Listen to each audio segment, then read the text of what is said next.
মা শুনুন না। হ্যাঁ বলছি, আপনার ছেলে বাজার থেকে একটা এঁচড় নিয়ে এসেছে, কিন্তু কিভাবে কাটতে হয় আমি জানি না। আপনি একটু চলুন না, কিভাবে কাটতে হয় আমাকে একটু শিখিয়ে দেবেন।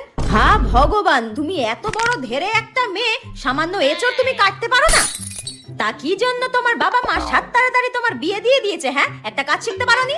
আমার মেয়েকে আমি সবকিছু শিখিয়ে পড়িয়ে তারপর শ্বশুর বাড়িতে পাঠিয়েছি, যাতে শ্বশুর বাড়ির লোকজন আমাকে কোনো কথা শোনাতে না পারে। আর তুমি কি শিখেছো? হ্যাঁ ঠিক আছে মা, যাচ্ছি। হ্যাঁ ওই দেখো, বলতে না বলতে আমার মেয়ে ফোন করেছে। সব কাজ বাজ সেরে তারপর আমাকে ফোন করে। তোমার মতো নাকি মিনিটে মিনিটে বাপের বাড়িতে শুধু ফোন করা?